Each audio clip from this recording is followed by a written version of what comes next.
धुळे शहरालगत असलेल्या मोहाडी उपनगरात पिंपळदेवी शाळेजवळ साकारलेल्या भव्य दिव्य मंदिरात प्राणप्रतिष्ठा सोहळ्यानिमित्त आयोजित श्रीमद भागवत कथेची आज उत्साहात सांगता झाली। त्या पार्श्वभूमीवर महाप्रसादाचं देखील आयोजन करण्यात आलं होतं।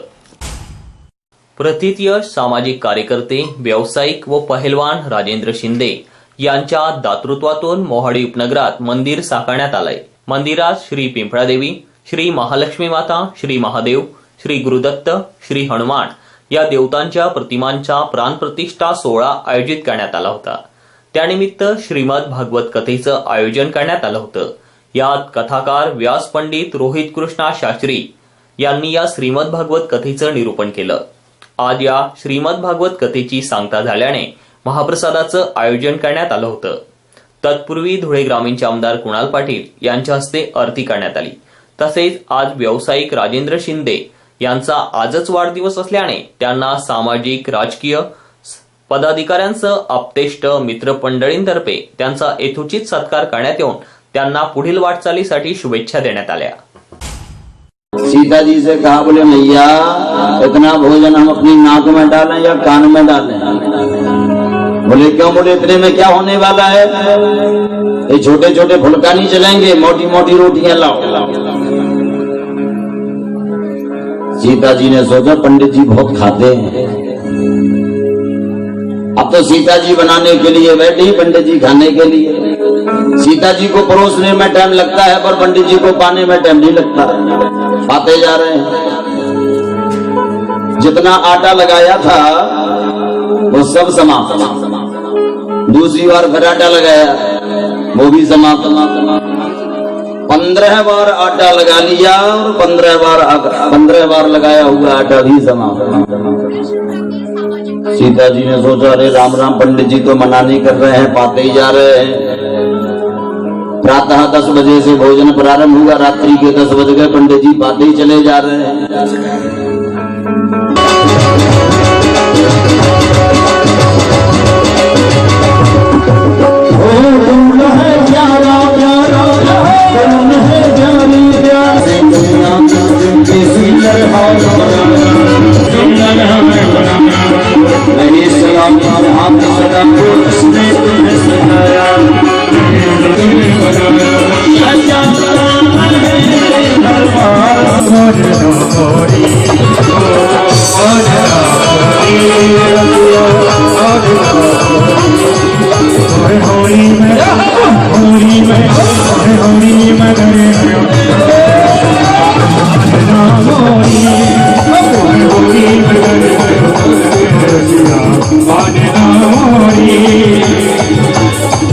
जिनके भगवान ने हाथ किया वो हाथ ऊपर करें। सभी लोग हाथ ऊपर, पीछे आप लोग भी।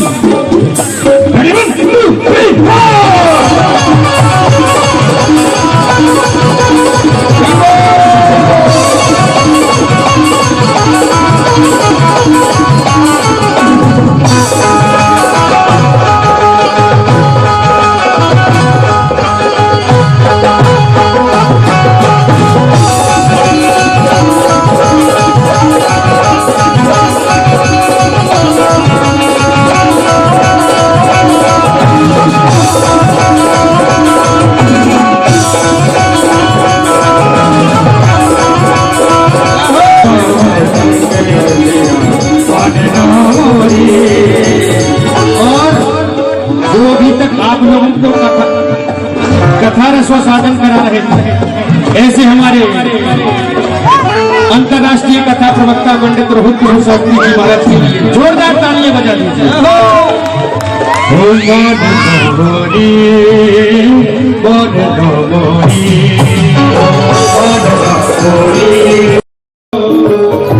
मेरे मोहन जीवन धन्य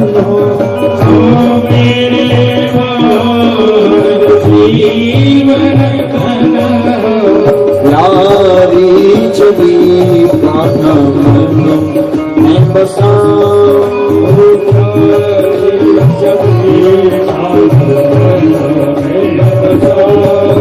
विवाह के बिहारी तेरी आरती का, विवाह के बिहारी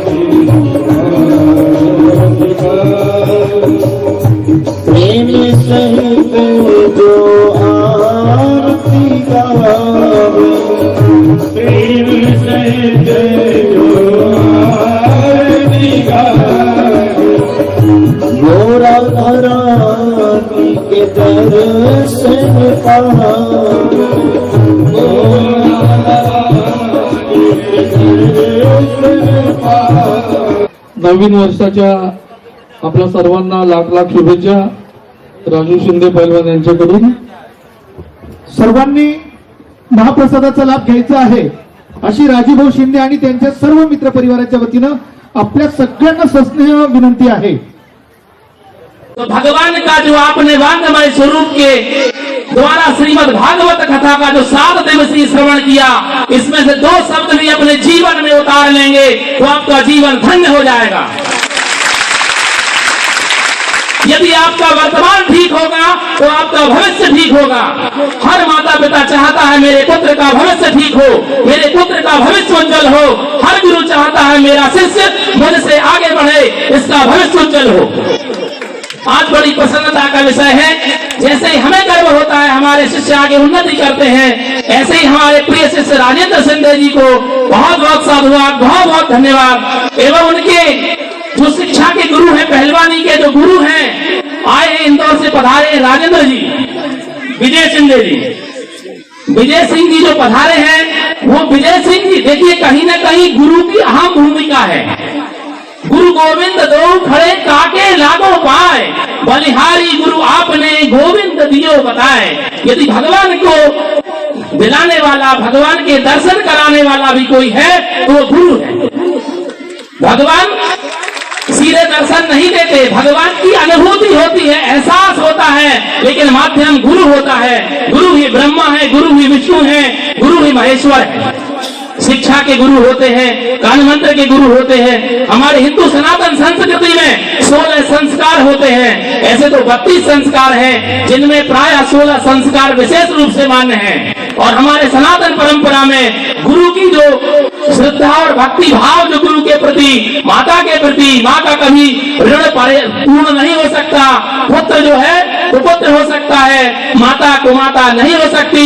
ऐसी धरा वसुंधरा यहाँ मोहाड़ी गांव धूलिया में जो माताएं बहनें जो सामने बैठी हैं, उनके अंतर आत्मा में बैठे भक्तवत्सल भगवान को मेरा प्रणाम. ऐसे वीर पुरुषों को इस धरा जन्म देती रहे और धर्म की ध्वजा पताका ऐसी फहराती रहे, यही मेरी भगवान से कामना है. आप देखिए पिपला माता कुल स्वामिनी का दरबार, भगवान में देवत्व जागृत हुआ, प्राण प्रतिष्ठा हुई. अब आप भगवान के सामने जाकर नतमस्तक होंगे, अपनी प्रार्थना करेंगे, भगवान से मनोकामना करेंगे तो आपकी मनोकामना पूर्ण होगी. भगवान शिव का वास होता है, ये शमशान भूमि है.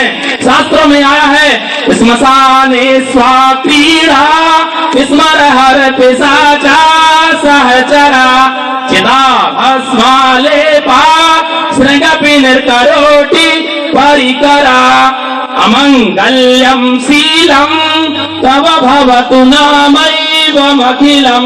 भगवान शिव अमंगल को मंगल में कर देने की यदि क्षमता है तो भगवान शिव में है. भगवान ब्रह्मा, विष्णु और महेश तीनों देवताओं का वास दत्तात्रेय भगवान में है. जो आपके सम्मुख दत्तात्रेय भगवान विराजमान हो चुके हैं, पिपला माता, लक्ष्मी माता और हनुमान जी महाराज और भगवान शंकर. पंच देवों की प्रतिष्ठा कहीं ना कहीं आप गांववासी, क्षेत्रवासी, नगरवासी परम सौभाग्यशाली हैं. एक माध्यम बनाकर, एक सूत्रधार बनाकर राजेंद्र सिंधी के परिवारजनों के द्वारा एवं राजेंद्र सिंधी के द्वारा ये निर्माण किया गया और भगवान की स्थापना हुई जिससे कल्याण हो. संतों महात्माओं की, गुरुओं की कामना होती है, जो संकल्प लेते हैं विश्व कल्याण की कामना से लेते हैं. विश्व कल्याण की कामना से भगवान की स्थापना हुई जिससे आप जब जब भगवान के दरबार में आए आप सबकी मनोकामना पूर्ण होती रहे. शास्त्रों में आया है हम अपने वर्तमान को सुधार लें. अगर हमारा वर्तमान ठीक नहीं होगा तो हमारा कुछ नहीं हो सकता. माया हमारा साथ नहीं छोड़ती. शास्त्र कहते हैं अंगम गलितम पलितम मुंडम दसन विहीनम जातम तुंडम वृद्धो याति गहित्वा दंडम तदपि नामुंचत्यासा पिंडम. व्यक्ति के अंग गलित हो जाते हैं, 10 इंद्रियां कर्म करना बंद कर देती हैं। 5 ज्ञान इंद्री, 5 कर्म इंद्री कर्म करना बंद कर देती हैं। व्यक्ति का बुढ़ापा आ जाता है, तीसरी लकड़ी लेकर, तीसरा पैर होता है, लकड़ी लेकर बुढ़ा आदमी चलने लगता है, लेकिन उसकी आशा और तृष्णा समाप्त नहीं होती। मरते समय तक वो यही कहता है, मेरे पुत्र का विवाह हो जाए, मेरे यहाँ पुत्र का जन्म हो जाए, मेरी नाती पंथियों की सेवा हो जाए। कहीं ना कहीं कोई कामना उसकी बनी ही रहती है, आशा तृष्णा उसका पीछा नहीं छोड़ती। लेकिन भगवान के चरणारविंदों में जाने का एकमात्र समय है। कृष्ण त्वदीय पद पंकज पंजरांते अद्यैव में वसतु मानस राजहंसो प्राण प्रयाण समय कभवात पित्ते कंठावरोधन विधौ स्मरणम कुतस्ते। भगवान का नाम स्मरण करने का कोई समय नहीं होता। आज से सब संकल्प लें, इस राजहंस रूपी मन को भगवान के चरणारविंदों में लगा दें। जब हमारा वर्तमान ठीक होगा तो ही हमारा भविष्य ठीक होगा, तो ही हमारा भविष्य उज्जवल होगा। हम सब पाश्चात्य सभ्यता की ओर ना जाएं, हम अपने बच्चों को संस्कार सिखाएं। आज अभी मंचस्थ राजू भैया ने अपने पुत्र को बुलाया और संत महात्माओं का पूजन कराया, व्यासपीठ का पूजन कराया, माल्यार्पण किया, सबका सम्मान किया। तो ये परंपरा है हमारी सनातन की। तो इतना बाहर रहने के बाद भी पाश्चात्य सभ्यता का उसके ऊपर असर नहीं हुआ। ये हमारी सनातन संस्कृति है। अगर हम ऐसे संस्कार देते रहेंगे तो हमारे पुत्र आगे बढ़कर हमारा नाम रोशन करेंगे और राजू भैया जैसा धर्म की पताका लहराते हुए अपने पूरे क्षेत्र में, गांव में अपने जीवन पर्यंत नाम रहेगा। सगळ्यांना तुझेच आमंत्रण आहे। महाप्रसादाचं नाव घ्यायचं आहे, प्राणप्रतिष्ठा सोहळा लाईव्ह आपल्याला बघावायचा आहे, संत महंतांचे आशीर्वाद घ्यायचे। भागवत कथेचा लाभ 9 ते 11 दरम्यान सुरू होईल। 8:45 त्यांचं वृंदावन भजनी मंडळ येईल आणि त्यानंतर वैसे भक्त हमारे सदैव सनातन धर्म के भैया ऐसे ही फैलाते रहे, हमारा सनातन धर्म ऐसे ही फैलाता रहे। आज की जो नई जनरेशन है उन जनरेशनों को यही हम मैसेज देना चाहेंगे कि सदैव प्रभु के प्रति शरणागत रहें, प्रभु के प्रति शरणागत रहें, अपने सनातन धर्म को बचा करके रखें। पाश्चात्य सभ्यताओं को एक तरफ मत करके हमें अपने धर्म को बचाना है, हमें अपने धर्म पर चलना है, तभी हमारा कल्याण होगा, हमारे परिवार का कल्याण होगा, हमारे गांव का कल्याण होगा, हमारे देश का कल्याण होगा। जय श्री कृष्ण।